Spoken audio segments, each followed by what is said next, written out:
El siguiente programa es para todos.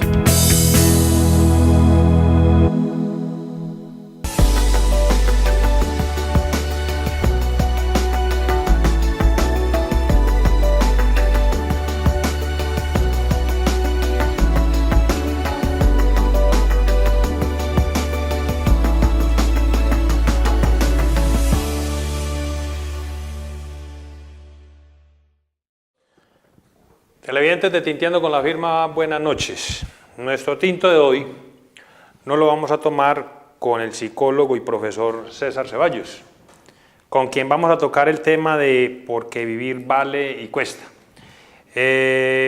Profesor César, bienvenido a Tinteando con la Firma, buenas noches. Buenas noches, Juan Carlos, ¿cómo estás? Rico Bien, estar profe. Aquí otra vez. Sí, le agradezco que haya atendido nuestra invitación. Con gusto, en verdad que sí.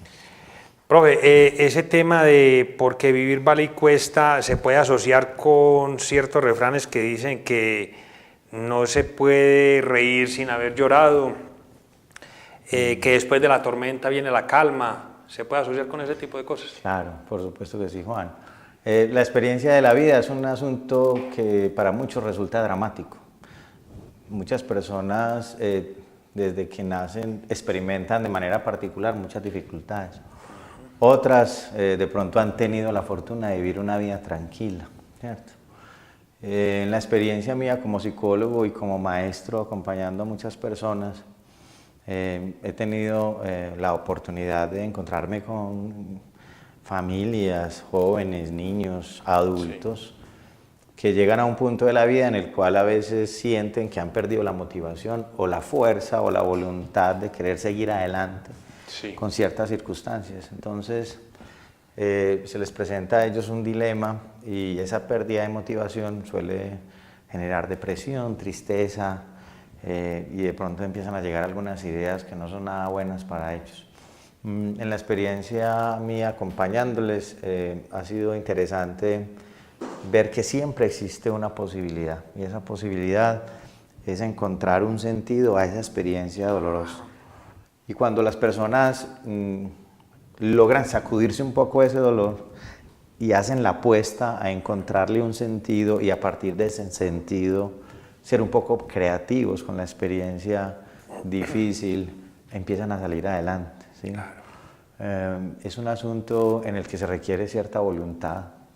Hay que estar dispuesto a aceptar que se tiene un problema. Cuando se generan esos niveles de agotamiento, eso...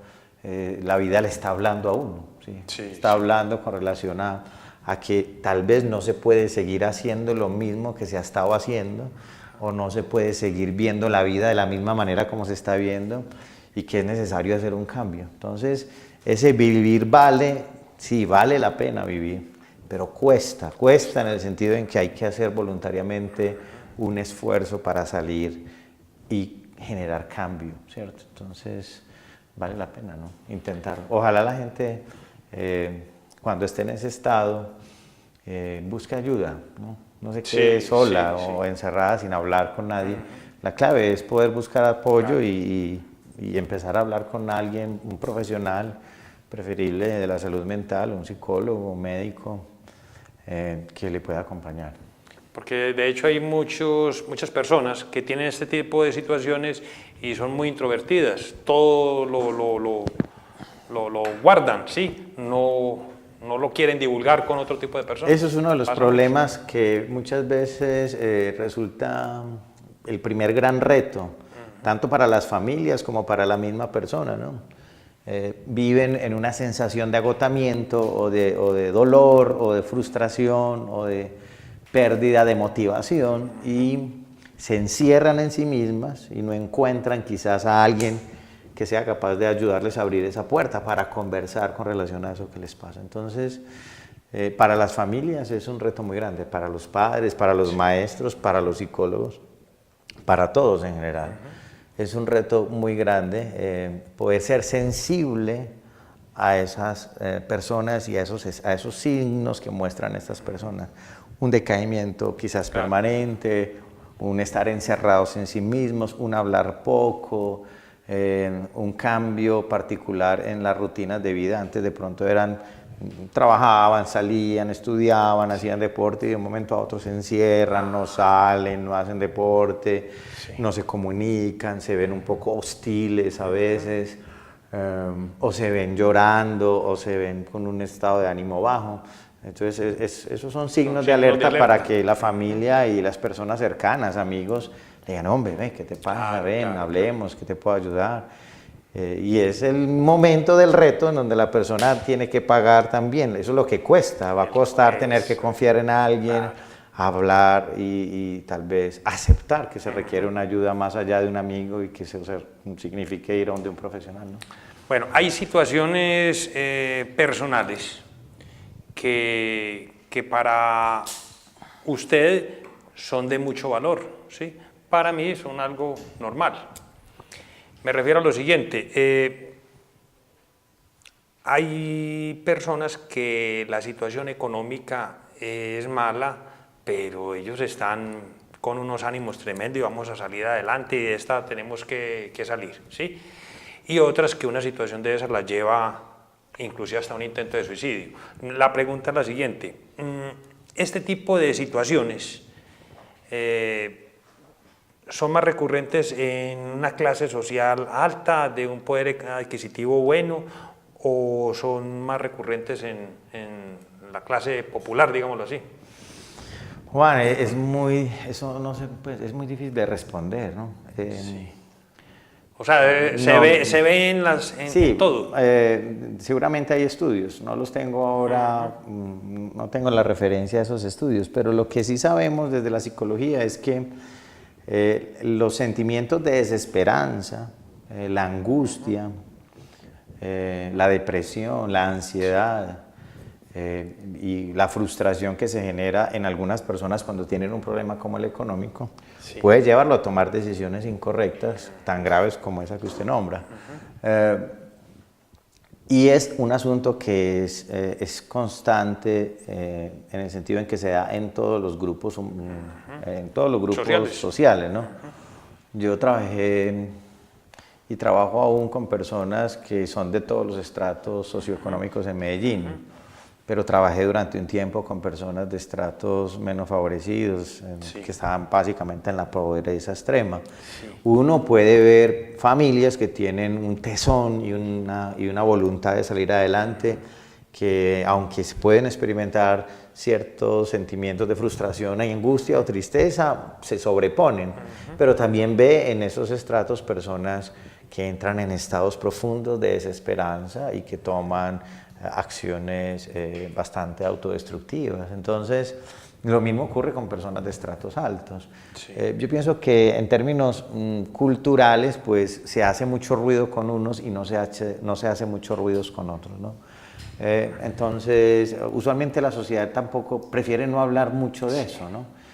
Sabemos que el mismo municipio de Andes se ha visto afectado también por ello y es un asunto que a veces se teme, ¿no? Pero en el temor pienso que hay una parálisis que evita que se lleven a cabo acciones preventivas y pienso que de eso se trata y por eso acepté también tu invitación. Claro. Es decir, tenemos que nombrar el problema porque es real y no podemos andar con miedo. El miedo pienso que es una de las peores estrategias adaptativas que podemos tener los seres humanos. O sea, tenemos que superar el miedo y tenemos que ser conscientes que nuestra población, Andes y muchos municipios y en Colombia y en el mundo estamos enfrentando unas situaciones de niños, niñas, adolescentes, jóvenes, adultos, en donde llegan a un punto en donde no quieren pagar, por así decirlo, el esfuerzo que implica la vida y porque sienten que no querer hacerlo es válido y toman decisiones radicales. Hoy y a través de este programa yo quiero decir sí vale la pena. En mi experiencia con personas que han estado en ese punto, que las he acompañado en procesos muy duros de su momento en la vida, que habían cometido directamente intentos de aniquilarse. He tenido la experiencia de poder guiarlos y poder permitirles ver más allá de esa angustia y finalmente tomar la decisión de efectivamente jugárselas por la vida y darse cuenta que la vida tiene un propósito, ¿no? Qué bueno, qué bueno. Ese propósito es un asunto que los psicólogos acompañamos a que la persona lo descubra, porque realmente no tenemos una inyección de propósito, Claro, ¿no? claro. Y entonces mamás dicen, pero ¿usted qué le pasa? Vea, tiene todo, tiene casa, tiene lujos, tiene ropa, Sí. y ve allá encerrada, ¿cuál es la pendejada, no? Sí. Y entonces la familia como que no entiende de que hay algo ahí que ocurre, pero que no se va a resolver con la cantaleta, no se va a resolver dejándolo solo, no se va a resolver diciéndole, no haga usted lo que quiera con su vida, pues a mí no me diga nada y si lo va a hacer no lo hago acá, que yo no me dé cuenta, no me joda la vida.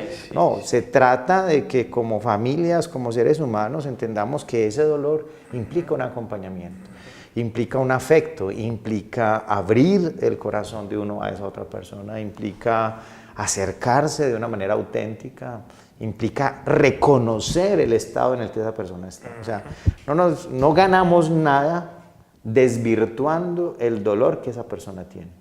No ganamos nada descalificándolo. O no. minimizando. O minimizando. No, eso es tanto tilín, eso es pura pendejada, eso se le pasa. No, eso no ganamos nada. Porque en términos estadísticos y de lo que yo he hecho y acompañado, el tilín a veces es muy grave y a veces no hay tilín.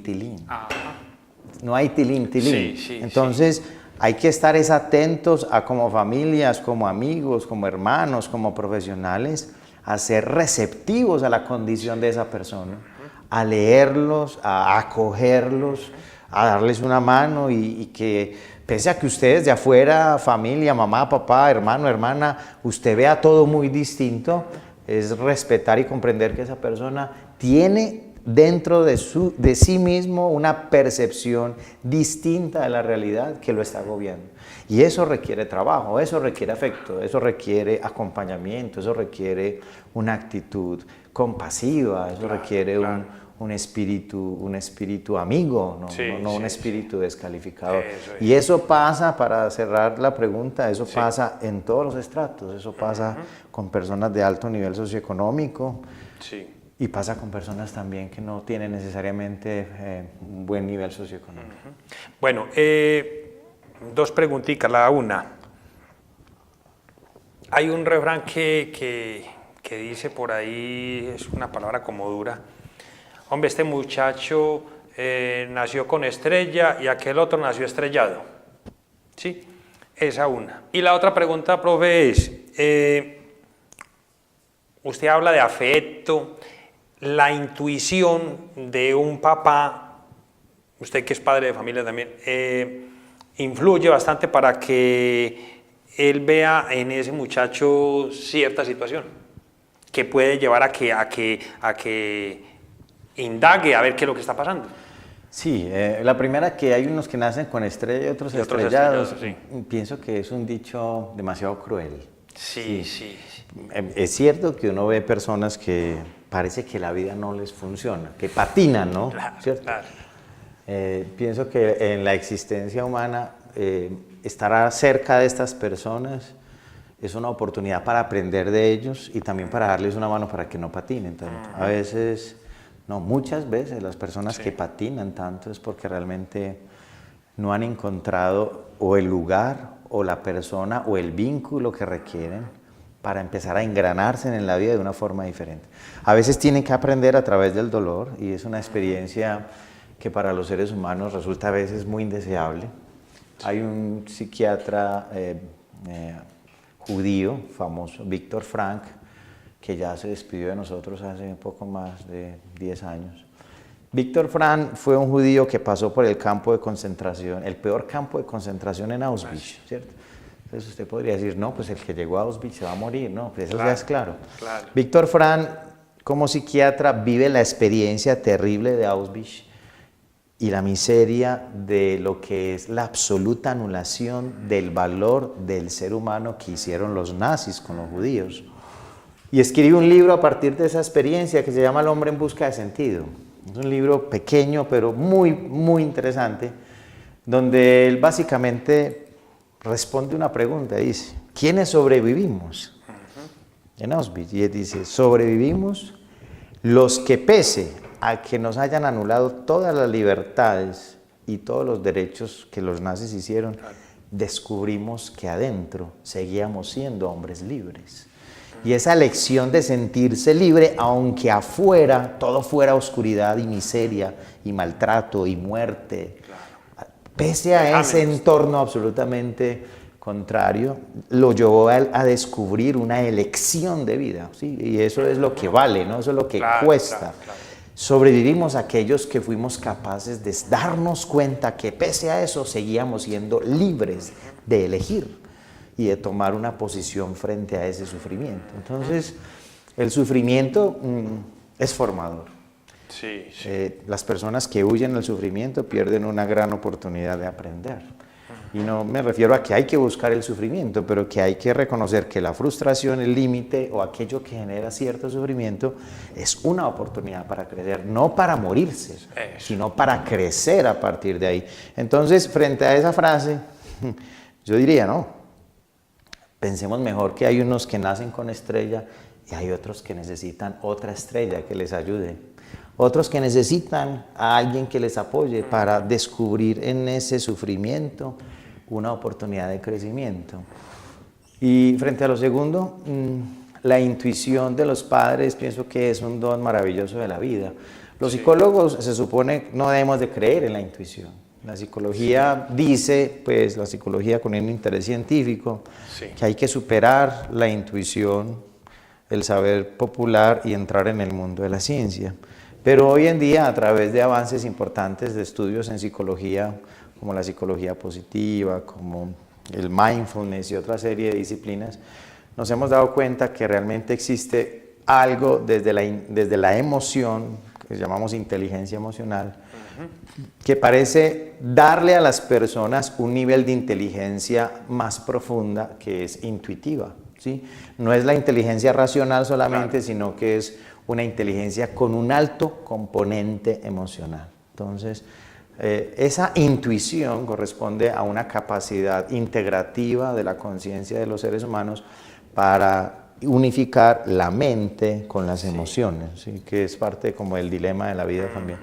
Y en esa integración, los papás son muy buenos para eso. Es decir, uno como papá siente, tiene como una percepción por esa conexión afectiva con su hijo o su hija de que algo anda mal. Y cuando un papá siente eso, es bueno no llenarse de pavor, sino actuar consecuentemente en una disposición de apertura, de escucha, no de miedo. El miedo no es la respuesta, lo repito. O sea, el mecanismo es reconocer lo que pasa, abrir el espacio para que se dé una confianza y dialogar frente a lo que está ocurriendo y recibir eso con respeto.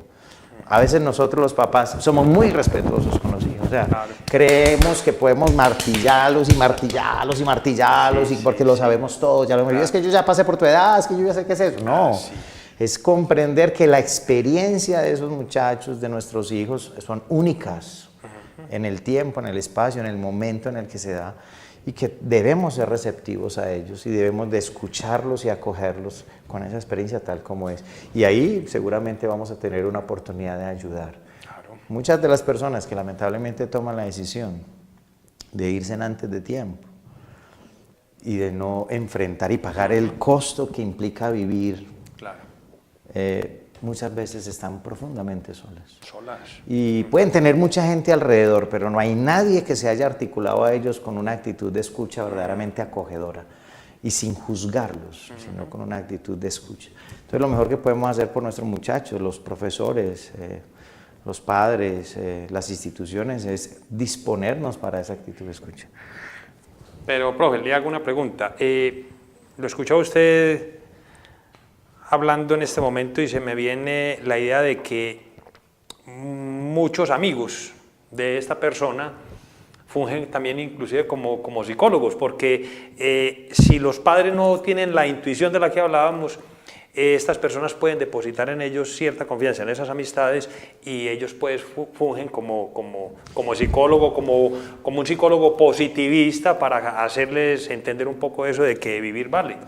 Es decir, sí, o sea, hay amigos que lamentablemente, o amigas que terminan siendo mejor apoyo que la familia. Es triste, ¿no? Sí. Pero ocurre. pero también hay amigos o amigas que terminan siendo el peor apoyo para un hijo o una hija. Entonces, pienso que no podemos claudicar ni dejar de lado la responsabilidad que tiene la familia en este proceso. Es decir, el llamado es a las familias, asuman la responsabilidad de generar relaciones afectuosas, de respeto y de escucha con los suyos. De manera que sea el hogar, ojalá, el mejor lugar donde las personas puedan resolver ciertas dificultades. Pero cuando el problema es el hogar, sí, cuando la tristeza parte por una madre que no escucha, por un padre maltratador o alcohólico, por una situación económica desesperante, por unas conductas de abuso contra menores, por ejemplo, o parte de que la familia se desintegró, de que ya no hay amor, digamos, un rompimiento o algo. Cuando eso se da ahí, entonces es ideal poder contar con personas cercanas que sean un apoyo positivo. Porque si usted está bien llevado y se va a hablar con otro que está peor que usted, entonces el asunto es demasiado grave porque es un refuerzo completamente contrario a lo que se quiere hacer. Entonces, los amigos sirven si tienen esa orientación de apoyo, de escucha, pero los amigos tampoco son garantes, ¿no? Y más para nuestros jóvenes, a veces nos encontramos con relaciones muy peligrosas. Usted habla de jóvenes. ¿Cómo se entiende que un niño ya tenga estas ideas suicidas, digámoslo así? Pues, ¿cómo se entiende eso en un niño? ¿Qué se puede hacer? Esa pregunta nos la hemos hecho mucho en Medellín, que hemos tenido que afrontar casos muy duros. Medellín tiene un sistema de acompañamiento en los colegios muy interesante y nos hemos formulado esa pregunta muchas veces. Hay múltiples respuestas, ¿no? Sí. Yo he tenido la experiencia de hablar con madres que plantean el hecho de que sus hijos desde muy pequeños, aunque tienen un entorno aparentemente favorable, tienen una tendencia a ese aislamiento, a la tristeza, y terminan a los 8, 9, 10 años con unas ideas muy destructivas, ¿no? Entonces, desde la parte psicológica y médica podemos pensar, y se ha pensado, que existe un componente biológico, orgánico, neurológico, que puede tener la incidencia de predisponer a los individuos a ciertos estados de tristeza, melancolía, desesperanza, ¿cierto? Y cuando eso es ahí, es así, es importantísimo que sea evaluado por un médico profesional. Y ese médico profesional en esos casos se llama psiquiatra, aunque a la gente no le gusta la figura, pero el profesional para los problemas de salud mental en medicina es un psiquiatra, no tiene otro nombre. No tiene otro nombre. Entonces es necesario eso. Hay niños que llegan a esa condición porque han estado rodeados de un ambiente, una atmósfera muy desfavorable, donde ven adultos que despotrican de la vida, que maldicen la vida, que denigran de la vida, que dicen querer morirse y tienen una desesperanza aprendida del entorno, ¿sí? Y estos niños, así como los otros, requieren intervención profesional, a veces con una intervención psicológica y un ajuste a nivel familiar podemos ayudarles a cambiar un poco ese horizonte, ¿cierto? Y hay otros casos en donde no hay condiciones adversas, ni en la familia ni en los cuidadores, pero se presenta un hecho neurálgico, una condición particular que para el niño resulta particularmente insoportable, ¿cierto? Inclusive se habla, perdón, profe, se habla de esto que sucede mucho en los colegios, lo del tal bullying y todo esto. El bullying, el acoso, el matoneo, la discriminación por género o lo que sea. Entonces, una experiencia vital puede llevar a un niño que tiene un nivel de inmadurez, que tiene una incapacidad todavía de ver el horizonte de cómo resolver un problema. Si no tiene un buen acompañamiento y un buen nivel de diálogo con los padres, un solo evento puede desencadenar una condición lamentable que podríamos lamentar. Entonces, por eso hay que estar alerta. La responsabilidad de nosotros como padres, de maestros, de los psicólogos, de los profesionales de la salud es mucha, es altísima con estos muchachos, porque todo se puede dar a través de múltiples variables sin necesidad de que hayan antecedentes previamente al respecto. Ahora, ¿qué diremos cuando hay antecedentes? Cuando ya el niño ha tenido esos referentes, es mucho más grave.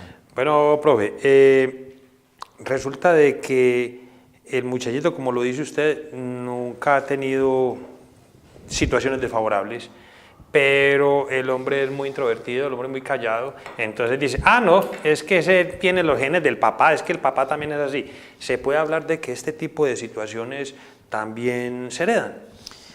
Sí, a través del análisis estadístico nosotros encontramos lo que se llama una correspondencia estadísticamente significativa cuando una persona viene de una familia o de unos progenitores que tienen cierto perfil de personalidad, ¿cierto?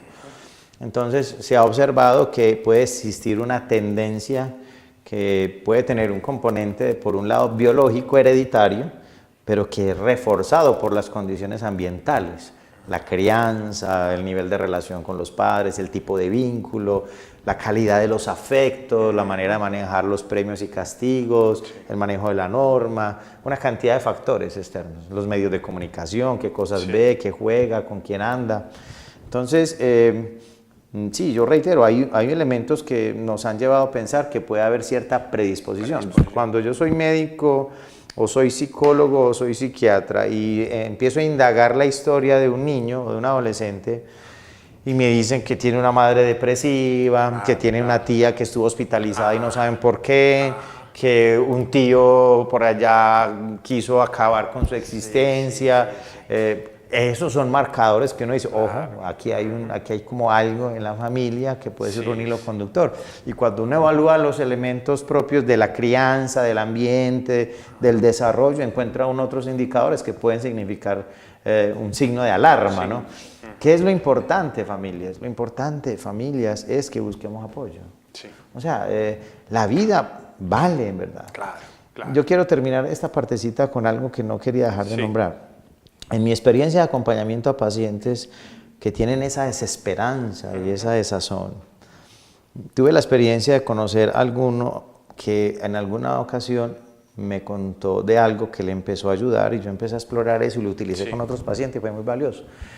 Y fue la historia de vida de personas que tuvieron esos problemas de no sentirse amarrados a querer intentarlo de nuevo, que por alguna razón murieron, o por la razón que sea, y lograron ser reanimados en una sala de emergencias.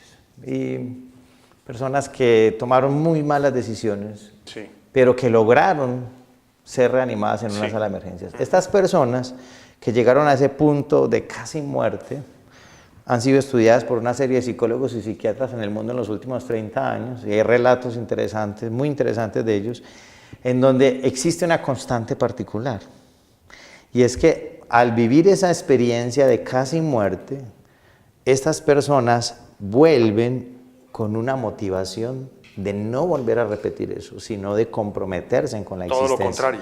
Aunque despiertan en una sala de emergencias o en un hospital y las cosas técnicamente no han cambiado en su vida.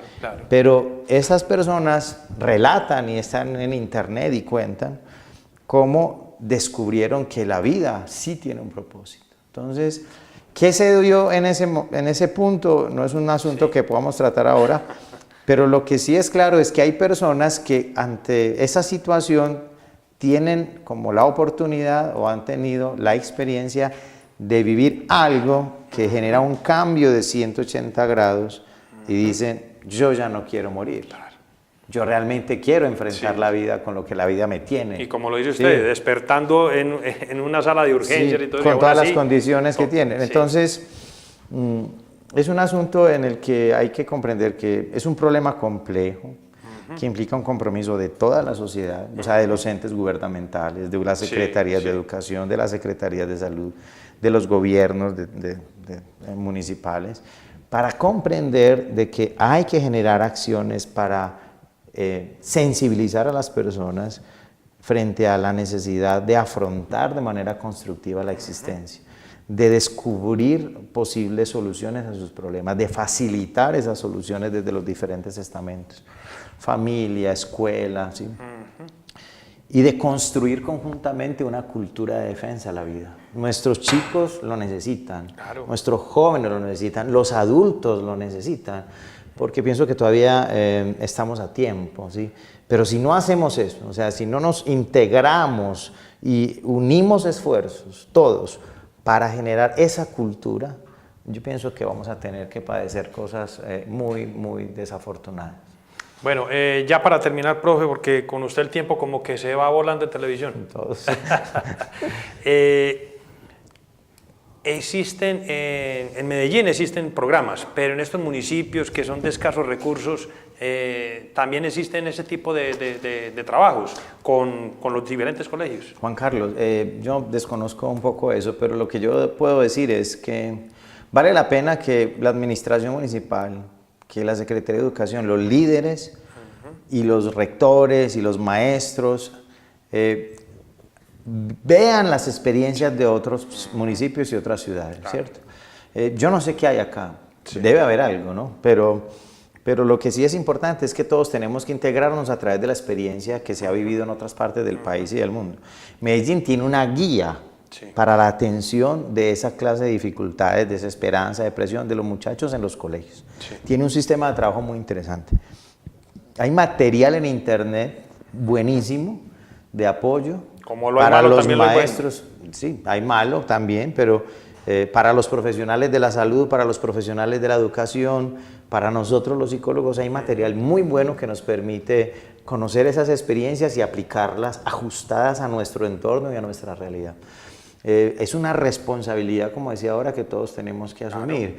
Entonces, la universidad es consciente de eso, los profesores en la universidad que somos sensibles al tema, buscamos ser muy directos en los procesos de formación con nuestros psicólogos sobre cómo afrontar esta problemática, porque ellos también la padecen, la viven, ellos también como seres humanos tienen de pronto el reto de afrontarla, no solamente en la posición de profesional, sino como persona. Entonces, pienso que necesitamos aprender de los otros, o sea, llamarnos, sí, generar espacios de reflexión como estos, pues, en donde hayan otros profesionales, donde podamos hablar, no con la atmósfera del miedo, lo repito, sí, sino con un espíritu de construcción conjunta de una serie de estrategias y de posibilidades para mostrarle a nuestra gente que la vida vale, pero cuesta, ¿no? Cuesta, así es.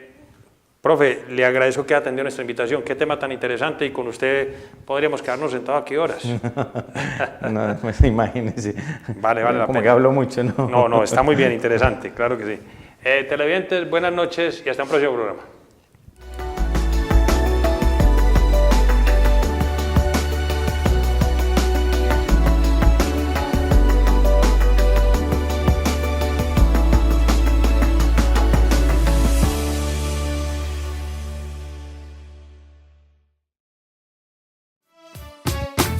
AUPAN, la televisión de los andinos.